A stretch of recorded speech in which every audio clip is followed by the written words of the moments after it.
Right. We are getting ready to go live. I'm going to go live. I'm going to introduce myself, the podcast. Then I'm going to send it to you. You can introduce yourself, and we'll roll from there. All right, you ready? Are we still going to stay in? We're staying in Discord call. Yeah, stay in the Discord call. Or All right. And got my game. alrighty, we are live. Welcome into the newly named Real-Time Red Pill podcast hosted by me, Atlas Thugged, Aaron Shepard, or White Boy Deep Voice. However you find me on the internet, we are glad that you are here and willing to destroy some woke narratives together. I have some great news for you today. This is the first guest I've brought on the solo podcast. It is Lord Helix. Lord Helix is here to discuss with us the couple topics we have, such as Tucker getting bounced from Fox News, as well as Don Lemon getting canned in the same day. We also have a father being arrested for giving his son a piercing, wild as it sounds, but we will cover it. Forgive me. And lastly, we'll be talking about a trans teacher who threatened to shoot her class. So without further ado, Caleb, do you want to introduce yourself? Yeah, sure. Thank you. Thank you, Aaron. It's me, Lord Helix, also known with my name Caleb. I'm a good friend of Aaron's, and I'm glad to be on a podcast today. It's something we've been talking about, and now it's finally happening. I'm glad. I usually do a podcast, but it hasn't happened lately, unfortunately. So now I'm here, and I'm ready to talk about the subjects we want today. Okay, so let's get started with the first topic, which is Tucker Carlson getting bounced by Fox News. I just pulled it up for you for those who are watching. This is a CNN business article, or I guess I should say for those of you who are just listening. We'll just read the first couple lines here in the CNN article. Fox News and Tucker Carlson, the right-wing extremist who used his prime-time perch at the talk network to exert a firm grip over the Republican Party, have severed ties, the network said in a stunning announcement that rocked the media and political worlds Monday. So, with that being said, and Don Lemon being bounced in the same day, what are your thoughts, Caleb? I think this is a surprising turn. For Tucker Carlson, I've been expecting this to happen over the last, because this is something I've been kept up with.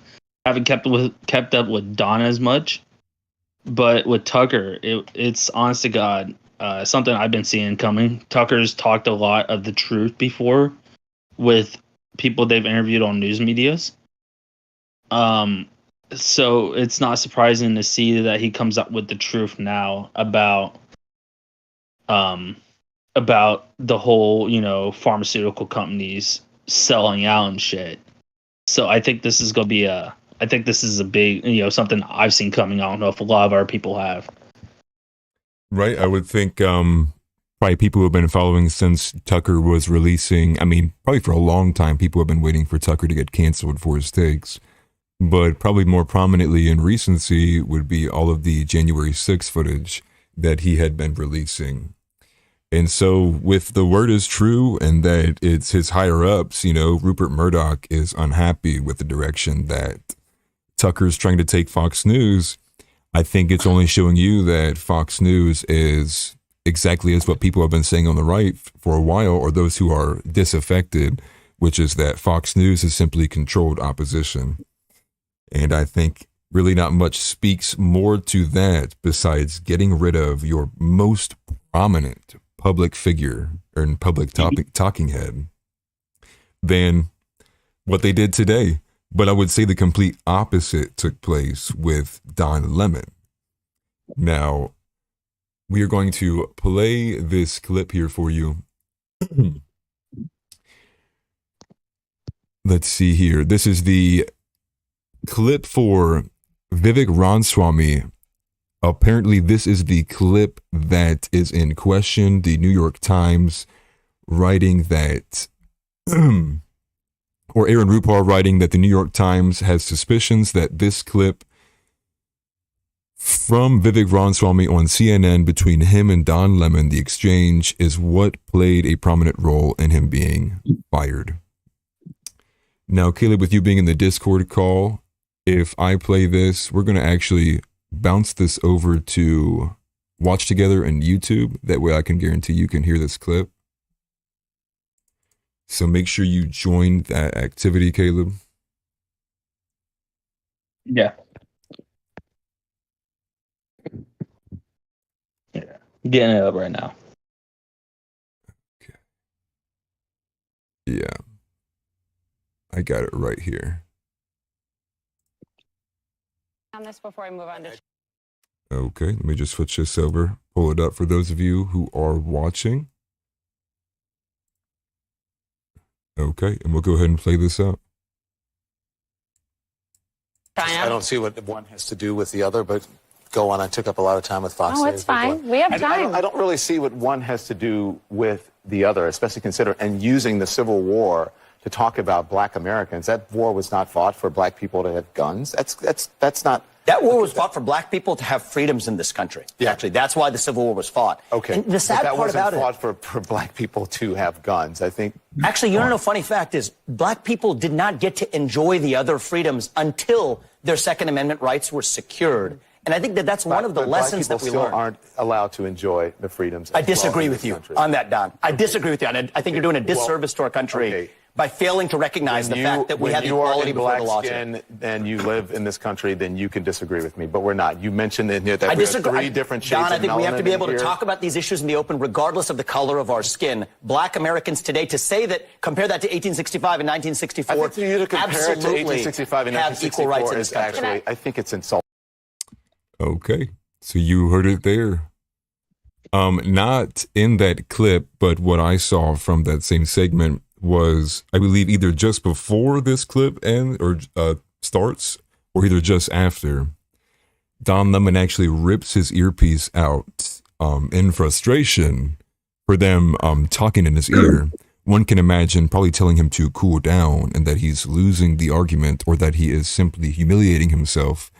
And instead of listening to the producers, he decided to remain triggered and go after Vivek on something Vivek was clearly right about. I mean, yeah, I would say Vivek was completely right and 100% because that is what the Civil War was fought for. It was fought for, African Americans and stuff like that in this country to not just be able just to vote, but to live like the rest of us. And just, I mean, you think like the outright denial, though, too, of like what the Second Amendment did for the Black community, which was ensure that they could defend all of their other rights themselves with the Second Amendment. And then I think the other major thing, too, is you got to think like to tell Vivek that like because he's not African American, that he just has literally no place or ability as a rational human being to be able to state objective things or facts about such things. It's just absurd. It's such a triggered rant from Don Lemon. Oh yes, indeed. I completely agree. And I think I find it actually hilarious to see Don losing that bad. It is funny. Place. It is actually, it's hilarious. It's hilarious because when you put up like what his post was, guys, for those of you listening, I'm going to bring up the post from Don Lemon where he acknowledges him getting fired.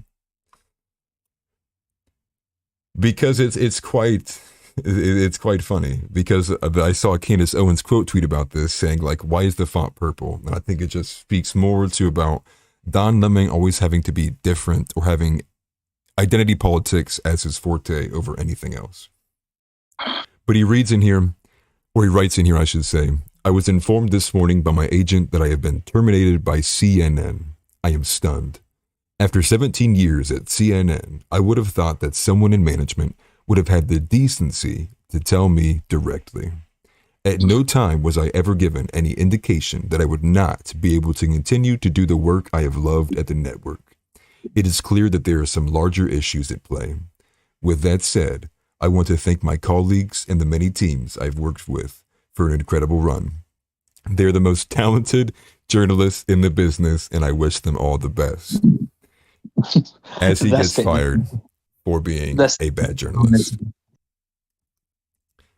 I find that statement alone hilarious. Just I want to thank my colleagues and all that. Like Yep. you were just you turned on him so quick and then just 180'd. Yep. After I don't want to thank my colleagues and all that, and for them to help me out. It's like, but you can't even blame him. Like even with no indication, which is sometimes not right when jobs do that. But it's still the point that, like, you brought it on yourself though. Like they tried to tell you. Let's be real. With Don Lemon being the figure he is, most of the let somebody know in advance for being fired is for them to like have a decent amount of time to like rechange their schedule and things. So like they don't like all of a sudden like get evicted overnight because they lost their income. But with somebody like Don Lemon, it's like, well, he's clearly like living well and above the means of most people. So like him not getting a notice is like, I mean, who cares, dude? Like they just needed you out and gone. And if anything, that shows just how quickly they soured on him based upon that segment with Vivek Ramaswamy. If that tweet from Tim Pool is true, which is saying that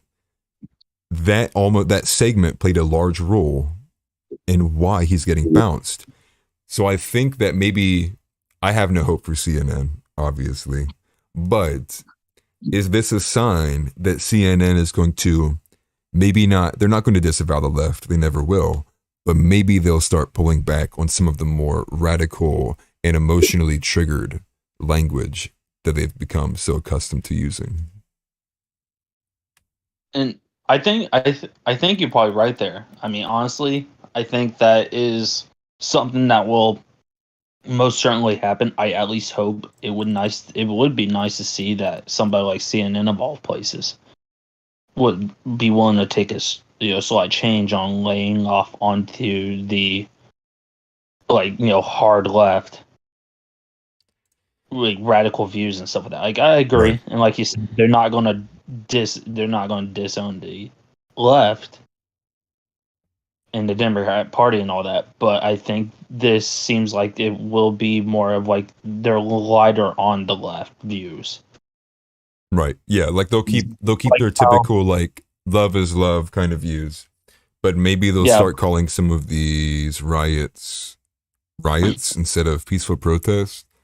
Or maybe this means they'll actually cover all sorts of violent crime, not just extremely slanted race bait kind of material.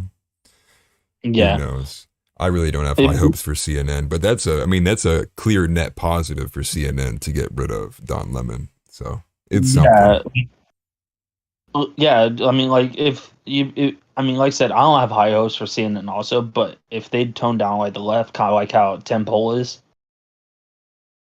it would be a nice change. And I think honestly, if they did that, they'd probably get more followers instead. I'll be completely honest with you. Like, no, right. I think 100%. I think the reason why Tim Pool blew up as much as he did is exactly the reason that you said when we first started talking about this before we did the podcast, which was you could tell you followed him from his Overton window shifting as he is slowly exposed to these kind of insane ideas, and then him recognizing all of those who he used to consider, I guess, party members or people who thought like him, all of a sudden screaming at the top of their lungs to, throw Donald Trump in jail or, racist, or, all of like the craziness that's come with that. And I think people got to watch in real time this guy speak to people all across the political spectrum, slowly find himself getting closer and closer to the right, albeit not all the way on the right, but closer to the right than where he was, because he could see the rationality and the logic and the arguments that people had that weren't screaming all of this woke stuff. And it only naturally pushed him away from the left, because when you are supporting things like such as like abortions at any point in time, or you're supporting like the, you know, gender affirming care for people who are under the age of 18, even 16 in some places. It's like it's hard to combine all of the left's ideas together and keep a cohesive group. And I think he, like many people, found themselves in that politically homeless position where they're like, okay, like I don't agree completely with the right, but I definitely don't agree with what that person said on the left. I don't know how to feel. And now it makes me like not even want to care about this stuff because all these people seem like they're lying to me. Is that kind of how you would describe it? Sorry, it was just like, yeah, as I mentioned before the podcast, like with Tim Pool, what I like, and like I said, what makes me also follow him is the fact that he's not biased. He acknowledges the wrong in both parties. It's not just like biased to the left, hate the right. He's not biased at all when he talks about these subjects. Everybody can be to blame, and not just things like if it's wrong, it's wrong. And that's what a lot of people like about Tim Pool is even with him being on the left, they still people still appreciate, even the right appreciate that there's at least not a biased point. Like he still understands if it's bad and it's messed up, it's fucked up, it's still bad. Well, 100%. I think that's where he found himself, was that he was, I want to have a conversation about X. And so he's like, if I invite person from the right to talk about X, they'll come, we'll have a discussion, we'll agree or disagree in certain areas, but they'll at least have the discussion with me and they won't scream in my face about our disagreements. You want to have that same conversation about X with someone who is a self-identified someone on the left, well then you get things such as they cancel, they don't show up, they don't want to debate, or they outright deny and then deflect, and then all of the faculties of having a rational conversation go out the window, because then you can see how quickly some of these people get emotionally triggered, and then all rational thought just is gone. And then it's all about my feelings, you can't tell me my lived experience. It's just exactly what you saw with Don Lemon in that clip, telling Vivek, how dare you have an objective opinion about an historical fact because you're not black. And it's like, well, that defeats the purpose of other humans having the ability to observe things and make their own rational like thoughts, opinions, and judgments about said things. Yeah, it's like it reminds me of another time watching where CNN got really triggered at Jordan Peterson when he went live on air. I mean, Jordan Peterson triggers everybody, I feel, all the time, nonstop, but I love him. No, like they were trying to tell him like to apologize, like they were sitting there like, do you want to apologize to the woman? He goes, no, I have nothing to apologize for because what I'm saying is the truth. I'm going to die on that hill that I'm on, and I'm going to stay on the hill. Yep. So he's metal with it. I find it funny because it's like when they get triggered, like you said, all rationality is gone. And at that point, it's not really them about trying to fight for the point that they're trying to make. It's just more of them insulting the person that they're trying to have a talk with. More just targeting the person himself instead of targeting the views. Right, exactly. And when you get that mad, you don't think about what you say, and that's exactly what happened with Don. Was he did not think about what he was saying and just said it blatantly out of anger and out of irrationality. 100%. So, and you're on news, you're live. Like you got to keep it professional. And if you don't keep it professional, it's still a job in the end. There's still limits to your job. You can't. You're not seeing everything. And I think the issue with that is that I think even if like, say like that instance with Caitlyn Jenner putting her hands on Ben Shapiro in that famous interview. Yeah. Where, she was like, I think you want to stop making those statements, buddy boy, or you're going to leave in a hospital. Like, you and me sit there and go, like, how that's like egregious. Like, that's completely outrageous. Why is Caitlyn Jenner doing that? But then to the people who support those ideas, they're like screaming in the comments. They're like, let's go, like let's go, Caitlyn, like, go, queen, like, yes, queen.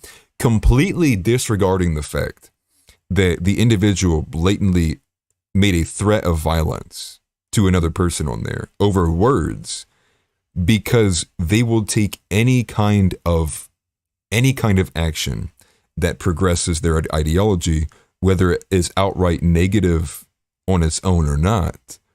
So I think when you bring up the point of like the professionality aspect, I think we're in a point in the world where that's kind of gone. And I think that's why shows like Timcast and shows like Jeremy from the Quartering and all these other small creators, just what I'm trying to do it for, people like Brittany Venti and all of those are starting to pop up and blow up, is because the whole professional kind of thing has faded, because those on the right view it as just a controlled like marionette, like, you know, voodoo puppet doll show. And then Very Iron Fist rolled and stuff like that. 100%. And then the left loves it because then they wait for the person on the right to be the professional and precautious. And then they abuse them and then don't play by the rules. And then grab people like Ben Shapiro on live, on air for social clout. And they're like, you know, you're going to leave in a hospital. Yeah, what gets me now also with that is, like, she threatened them, like, to meet her outside, or to meet him outside, I should say. Yeah. Yeah. And I'm not even going to say Caitlyn Jenner. I'm going to straight up say Bruce Jenner, because that's who it is. And I'm not going to sugarcoat that. I stand on my view on that. And could you imagine if Ben said that to Caitlyn? Like if you flipped that around? Yeah, if you flip it around, then it'd be like a hate crime, and then everybody'd be upset, and that show would probably never air, to be honest. 100%. But what gets me now also with Bruce Jenner, like I said, I'm not going to sugarcoat it. I'm sorry about that, Aaron. Right. It's just... No, I'm 100% in agreement with you. But what gets me about it...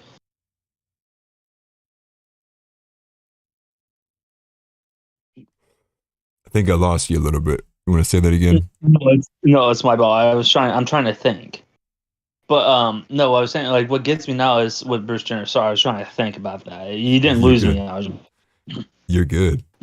Now that she's talking about supporting Republicans more, because now I forgot what it was. It was a post, and I'd have to go look for it. But they pretty much, the left was turned against her over a post that she said, and it shows that even the left is not safe. Oh, I know what you're talking about. It was, I think that she had made the statement that even though she has made underwent transition surgery into care, that she opposes it for children under a certain age. I believe that's the statement that she made. We can real-time fact check that, real-time red pill this right now.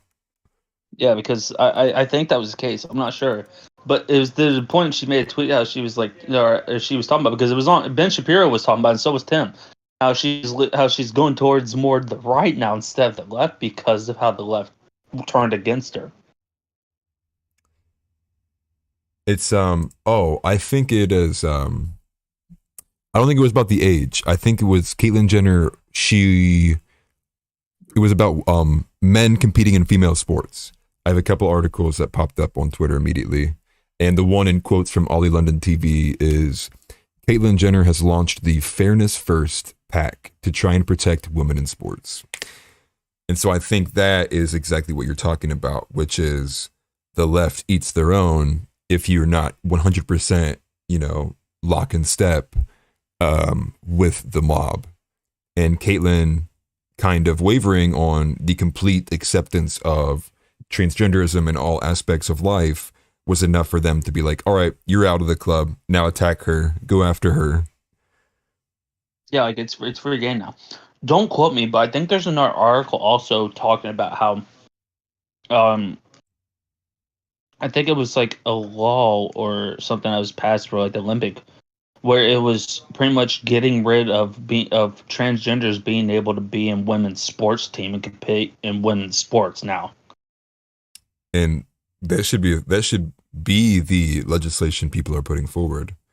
I'm pretty sure in Florida they're working on that kind of legislation as it is. But let's continue on. We have more topics to talk about. We have the second news story of the day. This is a quite unfortunate tragedy, because all in all, it just shows that there's two tiers of justice in this world. There's two completely broken worldviews that directly oppose each other, and we are going to read through this disgusting article together. The headline reads, Arkansas father arrested and charged with a felony for piercing his own son's ear. This article is from the Publica. I believe the Publica is a organization that is worked with through Sydney Watson and Jeremy from the Quartering. I've actually only seen these pages once or twice.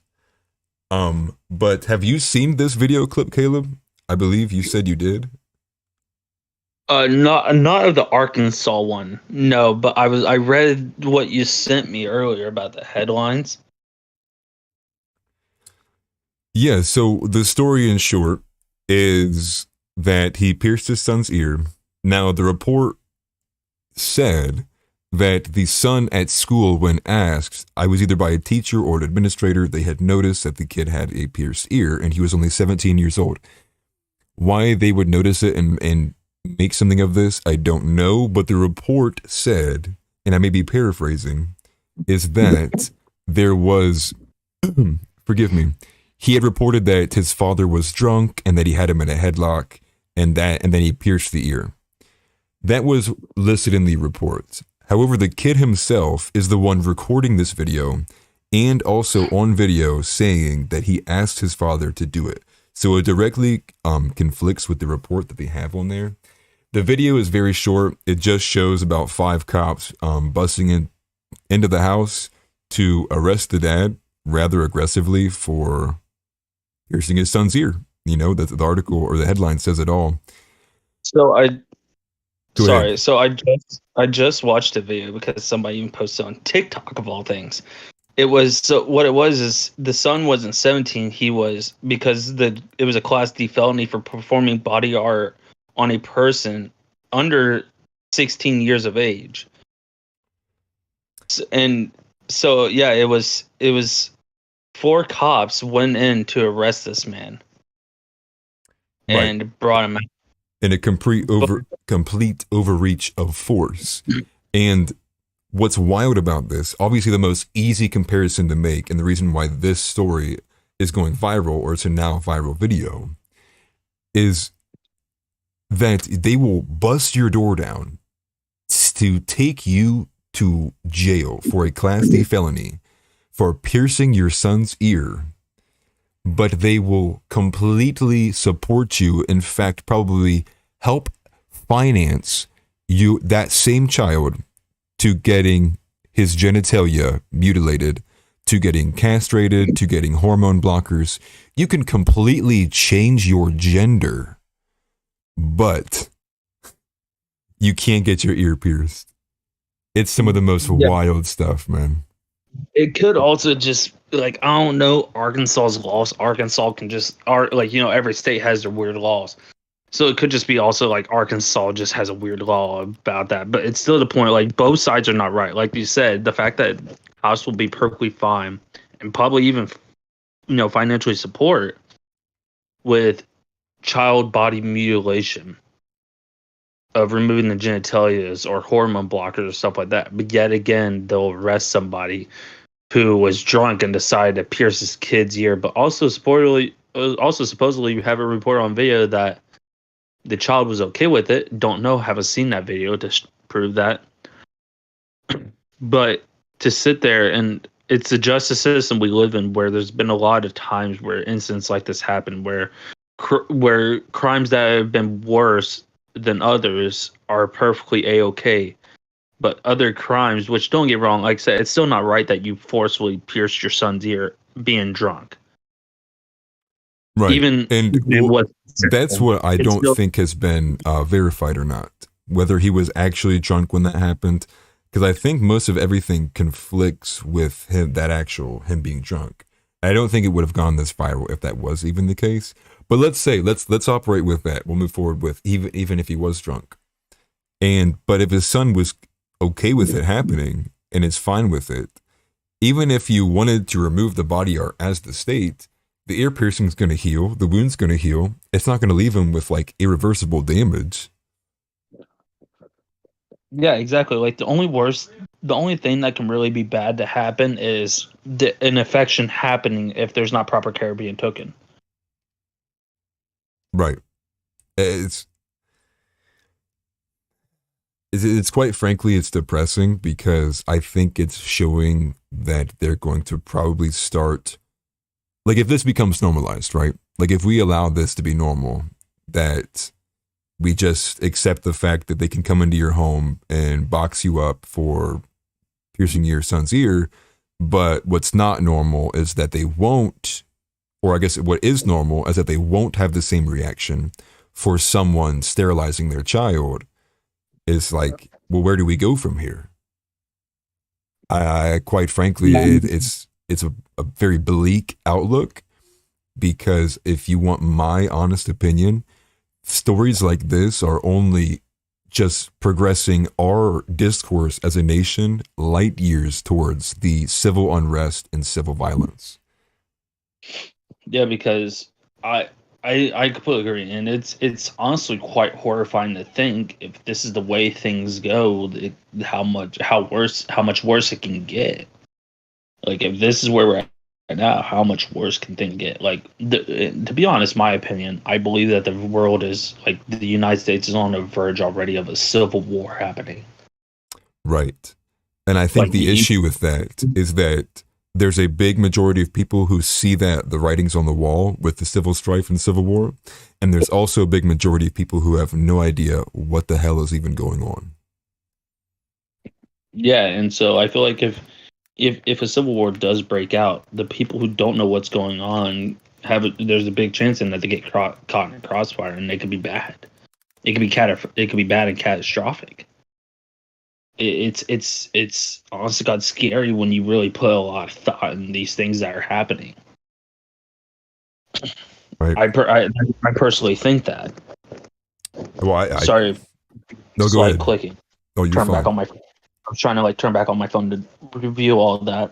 You're totally fine. I mean, we'll obviously get better once you get your setup fixed and you get your monitor unfried. We'll get better at we'll get better at this, especially if you're going to be a recurring guest on here too. But it's exactly what you said, dude. It's just there's no other way to look at this besides I'll guess I'll go one step further, because here's another thing I did want to say about this. Imagine being one of those cops. Imagine you went to work that day, and I mean, the image that I have on screen is the clown emoji over all of their faces, and it's perfect because it's exactly what they are. Imagine swearing an oath to the Constitution, and you look yourself in the mirror every day, and instead of busting the door down to rescue children from extremely psychotic mothers who are looking for social clout by changing the gender of their children to whatever else they can to gain some social points. Yeah, you're now finding yourself knocking the door down for a father who pierced his son's ear. And what's even worse about that is there's some cops that are they look themselves in the mirror when they get home and be like, man, I did a good job today arresting a dude like that.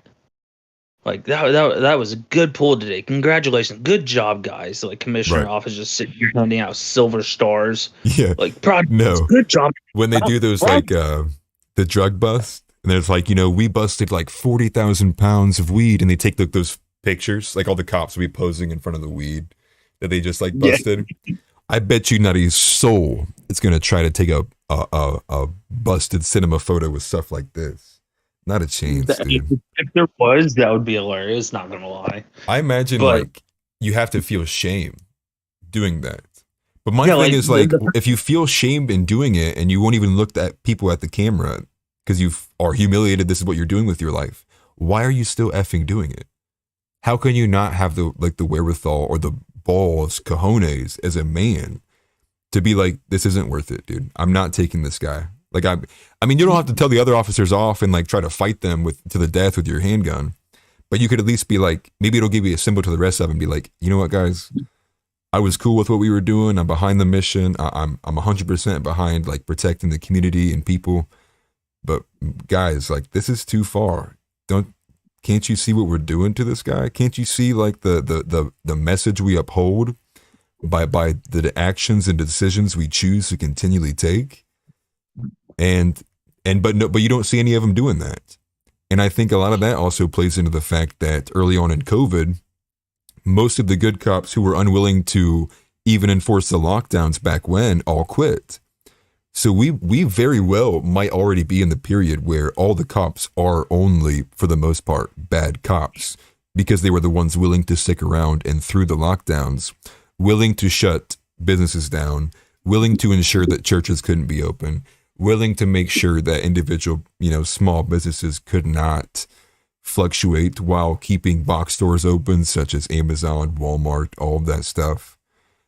And so, yeah, it's depressing, and this is the real-time red pill. This is why you guys are here. You are here to listen to us talk through our thoughts and opinions, and hopefully wake some of you up.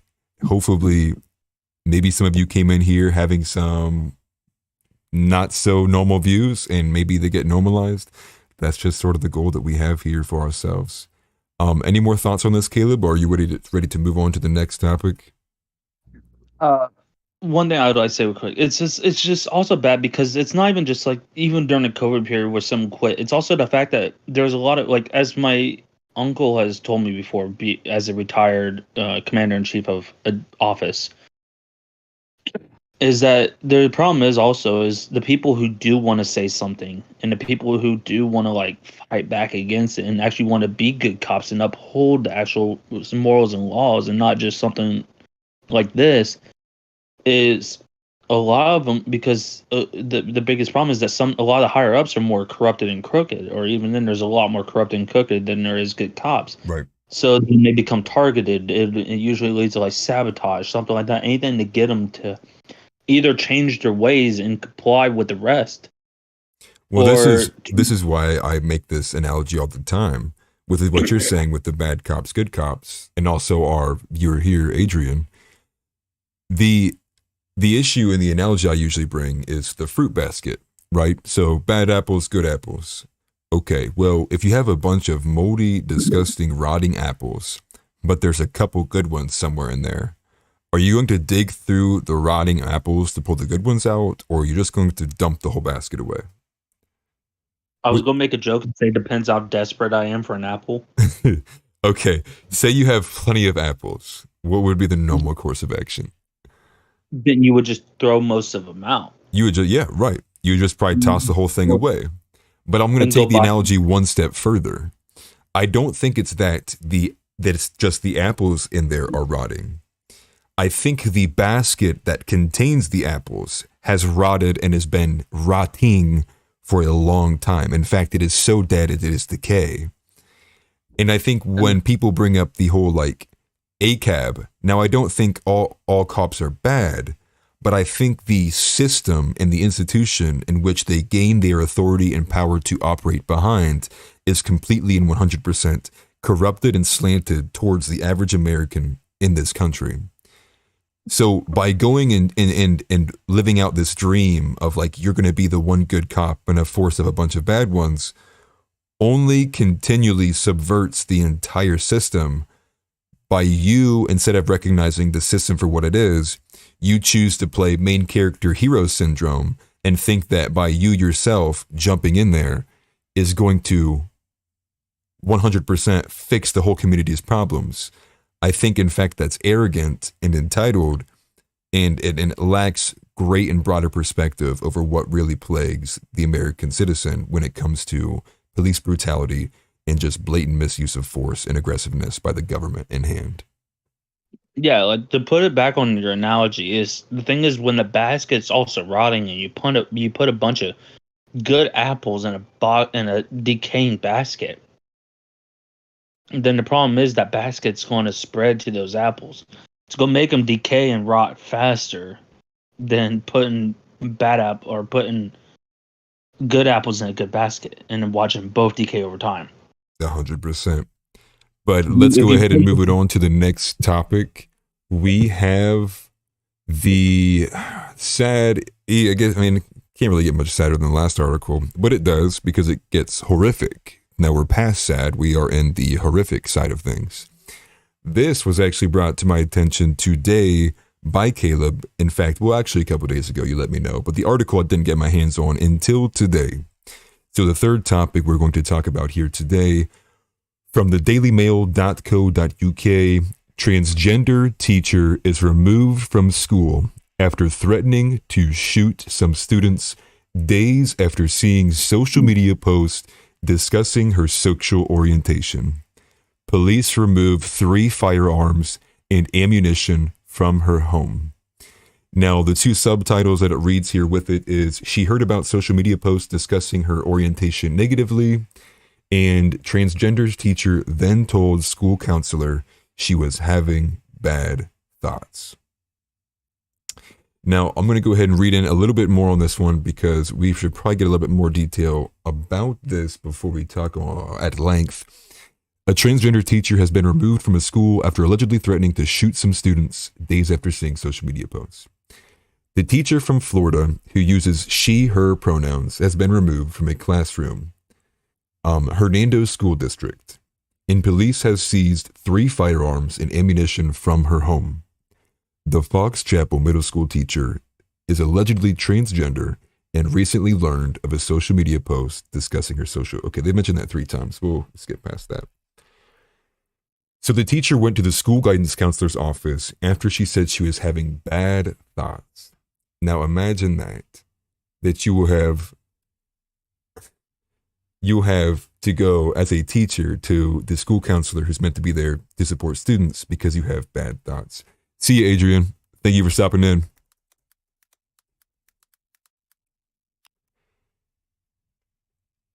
And let's go back. Let's continue with the article. In a report obtained by Crisis in the Classroom, it says that the teacher allegedly made a comment that she wanted to shoot some students due to them not performing to their ability. The teacher immediately added that she would never harm a student, the report also notes. Then later that day, the sheriff's office seized the firearms and ammunition. So I would imagine that the counselor must have red flagged that and escalated it to the sheriff, because it doesn't really say who got tipped off and how. But the point then stands here once again. This is not being covered at all by the mainstream, or really by even some independent creators, that it took you sending me this article for even me to see it, and I'm looking at news stuff all the time. Yeah. And now this is the second incident of, another second, this is now a series, a string, a chain of shooting related events with the perpetrator being of transgender orientation. What are your thoughts, Caleb? So, my thoughts on it are it's the fact that we're starting to see a pattern here with transgender in the community and stuff like that.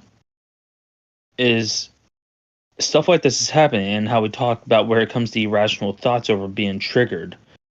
The fact that you threaten to shoot kids all because they question your sexuality is outrageous. And what got me, so when I saw this post and I reviewed this last time before I told you, was they also mentioned in the post that she planned on using chemicals of sarin gas to put underneath the school, like in the janitor area, which was underneath, and to activate where it would go through the ventilation system.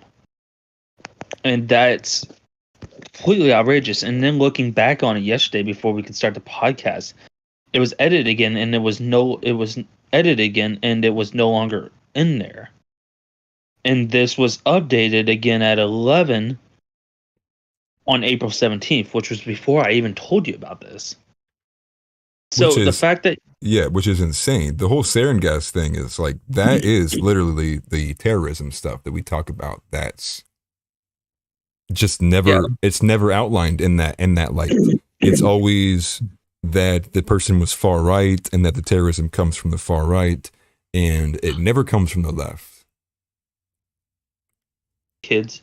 It's even more dangerous that she was about putting sarin gas chemicals into the ventilation shafts, which that wouldn't just hit the students in her classroom, that would hit the whole school. Right. Right. Let alone like those of who would be in the community who would be affected by it. You can't imagine that there'd be any kind of control aspect to the sarin gas. Now, I'm not an expert or anything about how sarin gas can spread or how negatively it can affect. Sorry. Oh, go ahead. Go ahead. Well, to put it in perspective, the last time I ever heard about sarin gas being used was in Japan during the Shoko Asahara Aum Shinrikyo cult thing that was going on, where Aum Shinrikyo, the cult itself, the religion, Aum Shinrikyo and the gang, used sarin gas mixed with botulinum toxin. Botulinum toxin. Yeah, botulism. I think that's what you're saying. Like, what that causes.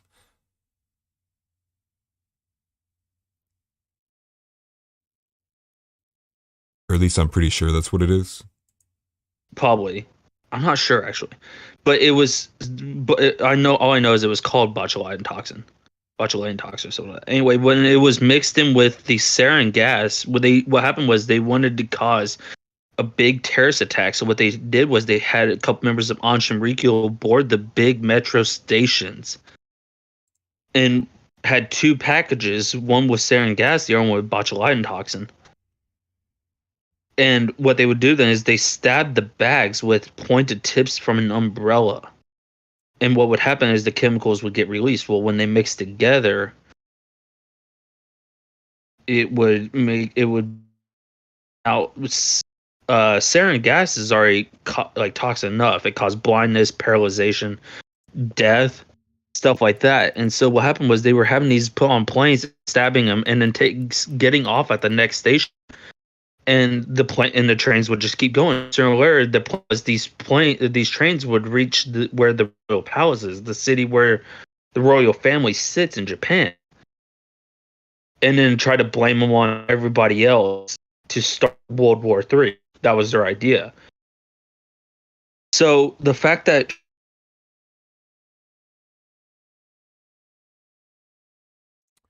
did I lose you, Caleb? try and talk. Yeah, go ahead. Repeat yourself. I think I lost you for a little bit. Make it so.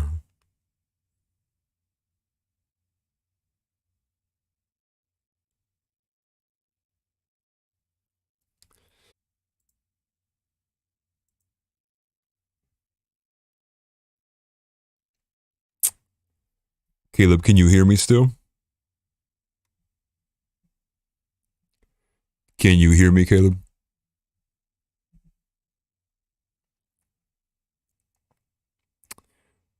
All right. Well, it looks like we might have to end this early.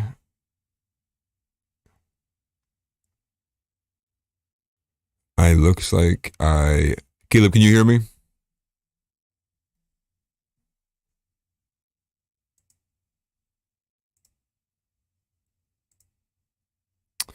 Caleb, can you hear me, brother?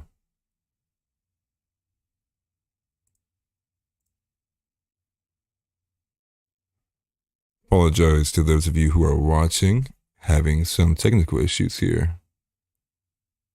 Let's see. Yep. You hear me? I can hear you now. Okay, perfect. All right. Lost you for a couple minutes there. Scared the shit out of me. Right. No, you're good. You're good. I think I just had an internet hiccup. So apologies to those who are live. I don't know how choppy it was there for a little bit. I think I must have lost a little bit of internet. But to pick up from where we left off, you were explaining the sarin How gas sarin threat. gas worked. Yeah. Yeah, so when the packages went off at the station, what ended up happening was these people were dropping down unconscious and pretty much where they were reported going blind. So what happened was these people were pulling the people off the like train carts and not having, and then just letting people board on. Well, the problem is these sarin gas were not affecting the people that were boarding on. And so at the next stations, what they realized that it was the packages that was causing it. So they took the packages out, but had no way of disposing them. So they were just left on the floor of the stations, and was then affecting everybody on the station. And I think it was like 50 people dead, and then like hundreds and hundreds and hundreds of people like having to get hospitalized. A lot of these people going blind or having nerve loss, stuff like that. Yeah. And that's just unfortunate, because that's some of those damages that you affect innocent people who will never get some of those things back, who will never probably get like certain, like whether their skin was burned or certain like kind of like other kind of symptoms, whether, you know, you get like permanent lung damage from something like that. That's some stuff you'll never get back. Yeah, no, I agree. And then, so like just the thought of this one teacher wanting to put sarin gas in a school full of children is mind-boggling. Like that's horrifying. That's not right that they would do something like this to other people. And I think that it goes to show you the level of violence we're at in this culture, in this country. And I think most people are now past the point where they're willing to just keep letting it slide. Like, I think a good portion of everybody is like, listen, this stuff is insanity. We need to immediately put a stop to this. Like, they're walking over the bodies of dead Christian kids for the sake of their ideology. They are threatening to harm children for not addressing them in their fantasy pronouns as well.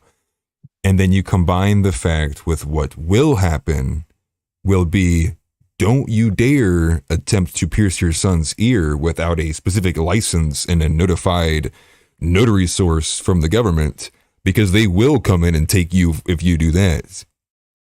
But man, you want to go ahead and chop some genitalia off some children? You want your son to just go be a girl? That's totally fine. And I think that we'll go, well, Caleb, I think we're going to go ahead and wrap it up here.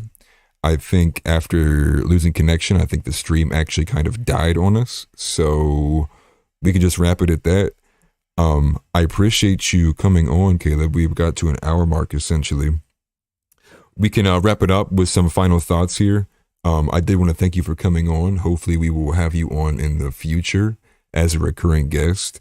We will try to probably aim this to be once a week, if not more than that. I am attempting to do as much as possible when it comes to pushing out content to you, the viewer. And so without further ado, Caleb, do you have any final thoughts on everything we talked about today? Yeah.